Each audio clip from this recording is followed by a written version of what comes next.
বিরতিহীন রাত ৯টায় বাংলাদেশে আপনাদের সবাইকে আমন্ত্রণ জানাচ্ছি। আমি ফারহানা রূপা এবং আমি আলী আশরাফ। শুরুতেই জানাবো সংবাদ শিরোনাম। ভারত বাংলাদেশ একসঙ্গে কাজ করলে উন্নয়ন টেকসই হবে, ঢাকা ছাড়ার আগে বললেন রামনাথ কোবিন্দ। মুক্তিযুদ্ধের উদ্দেশ্য বৃথা যায়।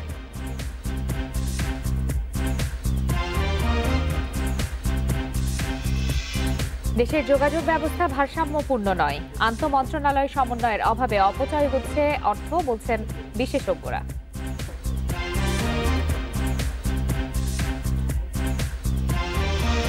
মালয়েশিয়ায় কর্মী পাঠাতে রোববার সমঝোতা স্মারক সই, সিন্ডিকেটের সুযোগ নেই জানালেন মন্ত্রী।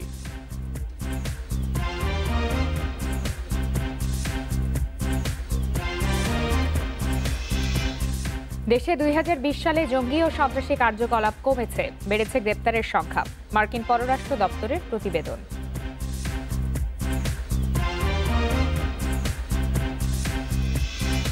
অনূর্ধ্ব-19 নারী সাব চ্যাম্পিয়নশিপে ভারতকে 1-0 গোলে হারালো বাংলাদেশ, এগিয়ে গেল ফাইনালের পথে।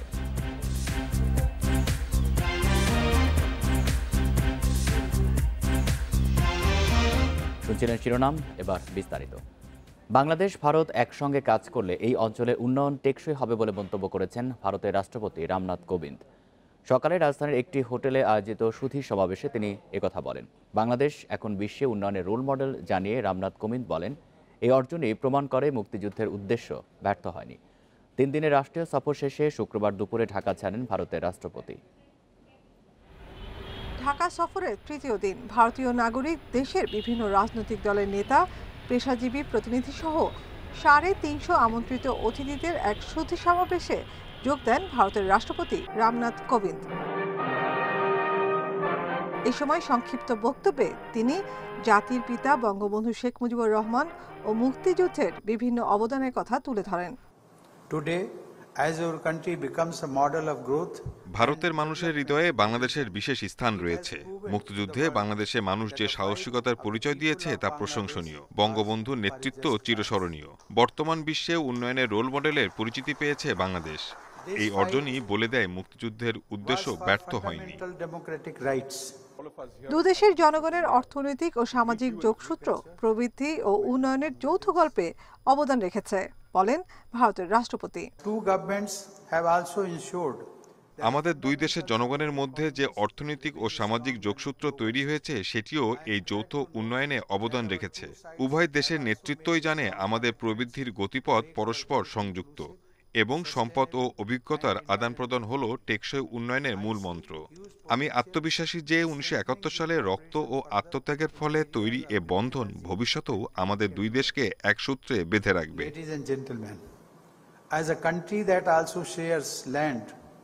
স্বাধীনতার সুবর্ণ জয়ন্তীতে ভারতের রাষ্ট্রপতির এ সফর দুই দেশের বন্ধুত্বকে নতুন উচ্চতায় পৌঁছে দিয়েছে বলে মন্তব্য করেন আমন্ত্রিত অতিথিরা।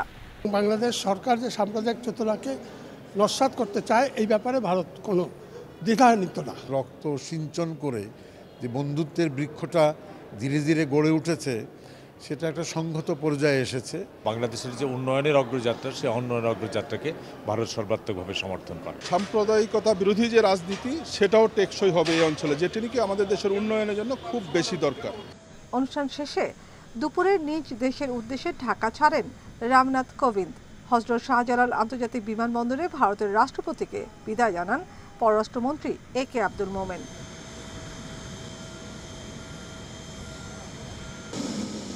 নাফিদুল্লাহ, ইন্ডিপেন্ডেন্ট নিউজ, ঢাকা। এর আগে ঢাকার ঐতিহাসিক রমনা কালী মন্দিরের নতুন ভবন ও সম্প্রসারিত অংশের উদ্বোধন করেছেন ভারতের রাষ্ট্রপতি রামনাথ কোবিন্দ। সকালে মন্দিরে গিয়ে তিনি এই ভবনের উদ্বোধন করেন। এ সময় অংশ নেন আরাধনায়। পরে সুধী সমাবেশে তিনি বলেন, রমনা কালী মন্দির ভারত ও বাংলাদেশের মানুষের মধ্যে আধ্যাত্মিক ও সাংস্কৃতিক বন্ধনের প্রতীক।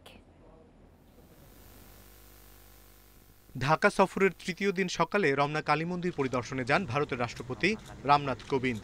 স্ত্রী সবিতা কোবিন্দ ও মেয়ে স্বাতী কোবিন্দকে সঙ্গে নিয়ে মন্দির প্রাঙ্গণে পৌঁছান তিনি। সেখানে তাদের স্বাগত জানান ধর্ম প্রতিমন্ত্রী ফরিদুল হক খান। ভারতের রাষ্ট্রপ্রধান কালী মন্দিরের সংস্কার হওয়া অংশের ফলক উন্মোচন করেন।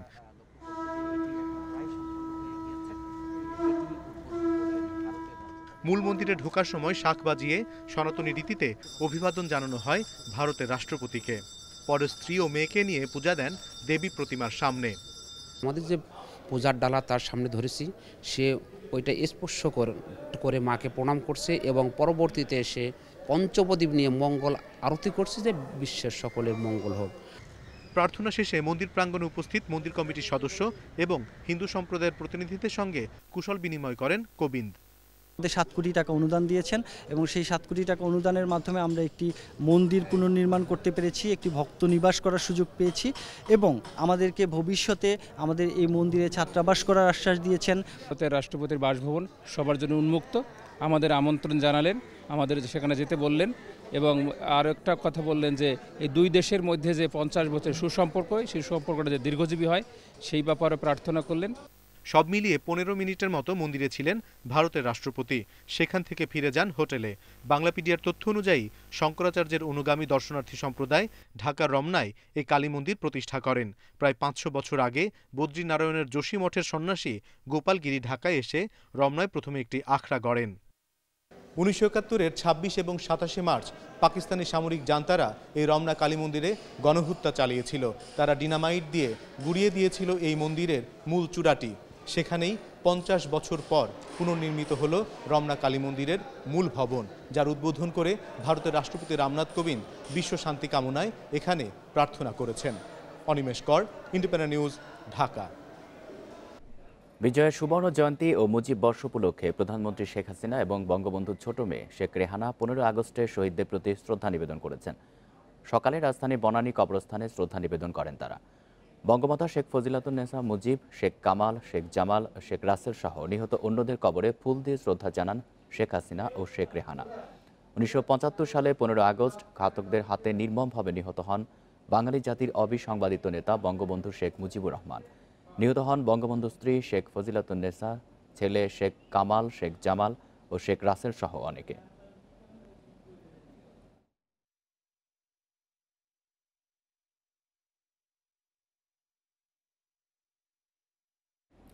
স্বাধীনতার সুবর্ণ জয়ন্তী ও মুজিব বর্ষ উপলক্ষে আওয়ামী লীগের বিজয় শোভাযাত্রা সফল করতে সকালে দলীয় সভাপতি প্রধানমন্ত্রী শেখ হাসিনার ধানমন্ডির রাজনৈতিক কার্যালয়ে জরুরি প্রস্তুতি সভা অনুষ্ঠিত হয়েছে। আগামীকাল দুপুরের বর্ণাঢ্য বিজয় শোভাযাত্রাটি রাজধানীর ইঞ্জিনিয়ার্স ইনস্টিটিউট প্রাঙ্গণ থেকে শুরু হয়ে শাহবাগ, নিউ এলিফ্যান্ট রোড ও মিরপুর রোড হয়ে ধানমন্ডি 32 নম্বরের বঙ্গবন্ধু জাদুঘর প্রাঙ্গণে গিয়ে শেষ হবে। কর্মসূচিতে রাজধানীর বিভিন্ন প্রান্ত থেকে আওয়ামী লীগ ও সহযোগী সংগঠনগুলোর নেতাকর্মীরা অংশ নেবেন।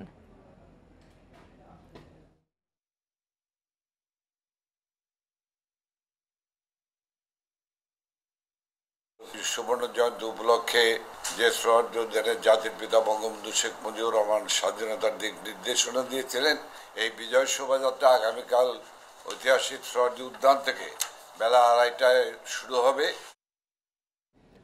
দেশে যোগাযোগ ব্যবস্থার 88% সড়কের উপর নির্ভরশীল, যা উন্নয়নের জন্য ভারসাম্যপূর্ণ নয়। আর চলমান প্রকল্পগুলো বাস্তবায়নে নানা মন্ত্রণালয়ের সমন্বয়ের অভাব থাকায় অপচয় হচ্ছে কোটি কোটি টাকা। রাজধানীতে এক সেমিনারে এসব কথা বলেন যোগাযোগ বিশেষজ্ঞরা। 2020 সালের আগস্টে পদ্মা রেল সংযোগ প্রকল্পের নকশার জটিলতায় ভেঙে ফেলতে হয় 2টি পিলার। নতুন নকশায় কাজ শুরু হলে বাড়ে সময়, খরচ দুটোই। বিশেষজ্ঞরা জানান, সেতু বিভাগ ও পদ্মা রেল সংযোগ প্রকল্পের মধ্যে সমন্বয় থাকলে এ ঘটনা ঘটত না।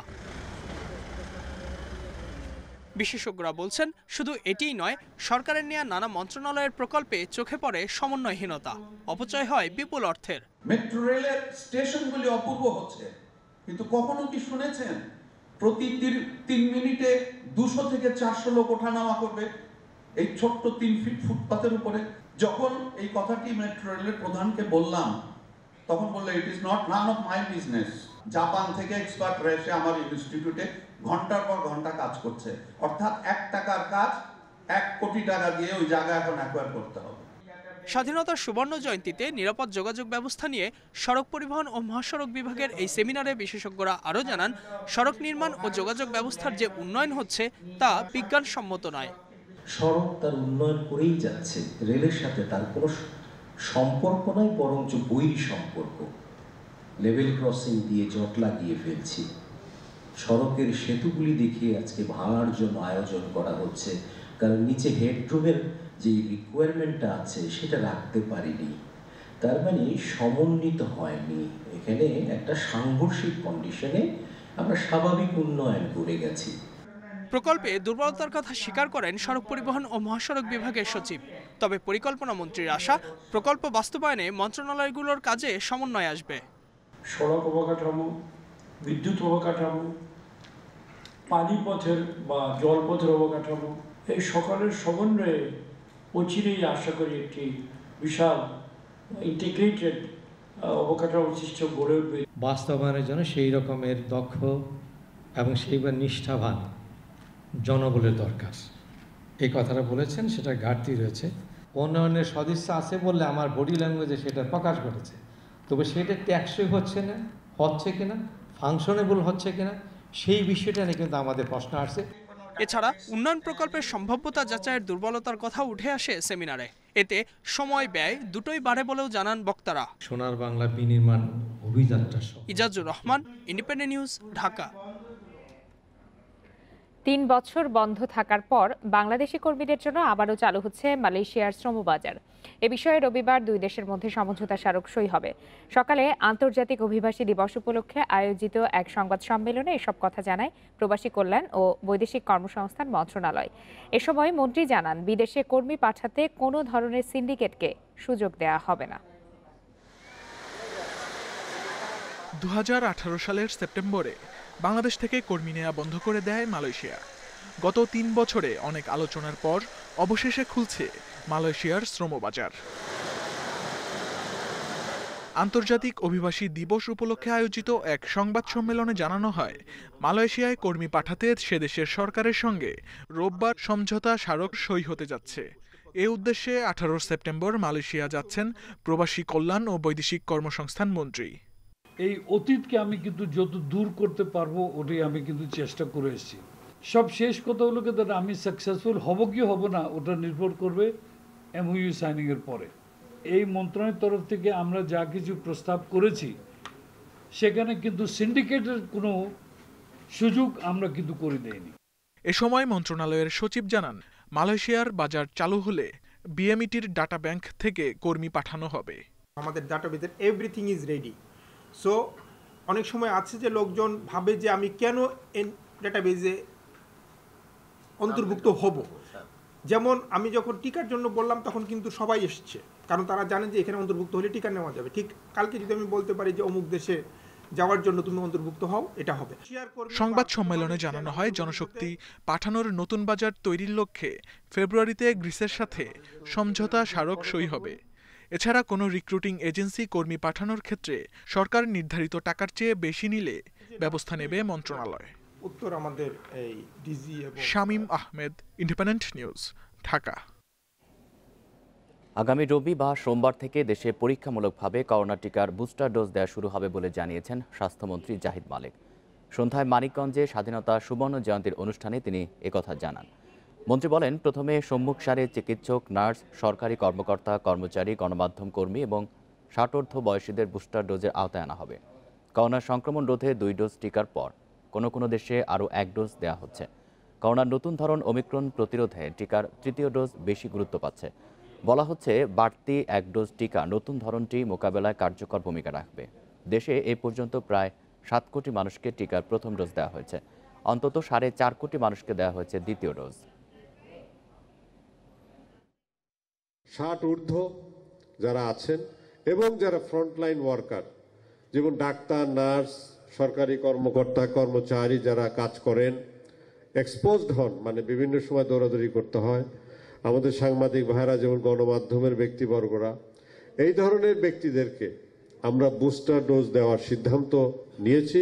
আগামী রবি বা সোমবার দিন আমরা শুরু করতে পারবো ট্রায়াল বুস্টার ডোজ। 2020 সালে বাংলাদেশে জঙ্গি সন্ত্রাসী কার্যকলাপ কমেছে, তবে একই সময়ে সন্ত্রাস সম্পর্কিত তদন্ত ও গ্রেপ্তারের সংখ্যা বেড়েছে। এছাড়া 2020 সালে বাংলাদেশে 3টি সন্ত্রাসী ঘটনা ঘটলেও কারো মৃত্যু হয়নি। গোটা বছরে বাংলাদেশের সন্ত্রাসবাদের পরিস্থিতি বিশ্লেষণ করে বৃহস্পতিবার যুক্তরাষ্ট্রের পররাষ্ট্র দপ্তর থেকে কান্ট্রি রিপোর্ট অন টেরোরিজম 2020 শীর্ষক প্রতিবেদনে এই তথ্য তুলে ধরা হয়। এতে বলা হয়, আইএস সহ আন্তর্জাতিক সন্ত্রাসী গোষ্ঠীগুলোর সঙ্গে বাংলাদেশ ভিত্তিক সন্ত্রাসীদের অর্থপূর্ণ সম্পর্ক নেই বলে জানিয়েছে বাংলাদেশ সরকার। সম্প্রতি র্যাব এবং সংস্থাটির সাবেক ও বর্তমান 7 কর্মকর্তার বিরুদ্ধে নিষেধাজ্ঞা আরোপের পরই বাংলাদেশের সন্ত্রাসবাদ নিয়ে এমন ইতিবাচক তথ্য দিল যুক্তরাষ্ট্র। সাব অনূর্ধ্ব 19 চ্যাম্পিয়নশিপে ভারতকে 1-0 গোলে হারিয়ে ফাইনালের পথে বাংলাদেশ। দলের হয়ে একমাত্র গোলটি করেন শামসুন নাহার। 3 ম্যাচে 7 পয়েন্টে টেবিলের শীর্ষে লাল সবুজ। রোববার লিগ পর্বের শেষ ম্যাচে প্রতিপক্ষ শ্রীলঙ্কা। বাংলাদেশ ভার্সেস ইন্ডিয়া, ভারত বাংলাদেশ দ্বৈরথ, হোক সেটা জাতীয় দল কিংবা বয়সভিত্তিক টুর্নামেন্ট, সমর্থকদের উত্তেজনা তুঙ্গে। কমলাপুর স্টেডিয়ামে তার আঁচ মিলল। ছুটির দিনে গ্যালারিতে ভরপুর দর্শক। ফুটবলাররাও নিরাশ করেননি। ম্যাচের শুরুতেই উৎসবের উপলক্ষ। ডিবক্সের তহুরাকে ফাউল করায় পেনাল্টি পায় বাংলাদেশ। সফল স্পট কিকে লাল সবুজদের এগিয়ে নেন শামসুন নাহার এবং গোল। ম্যাচের 7ম মিনিটে বাংলাদেশের কাছে লিড।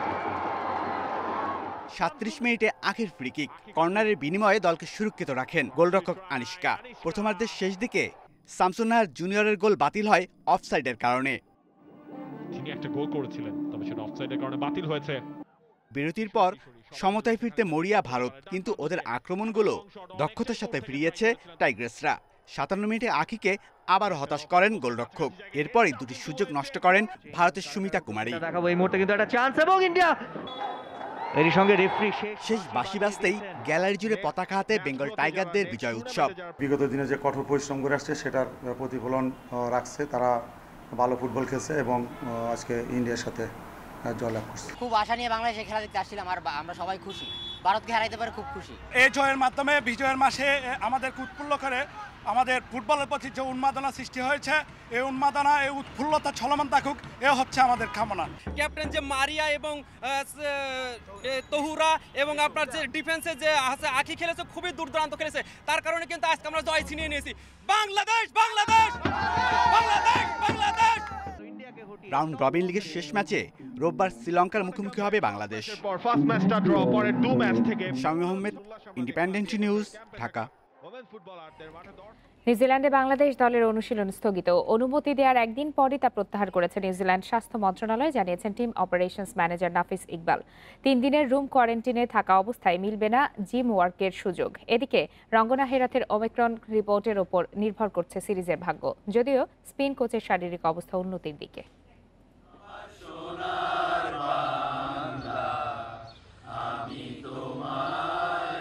বিজয়ের দিনে মিলেছে কোয়ারেন্টিন থেকে মুক্তি।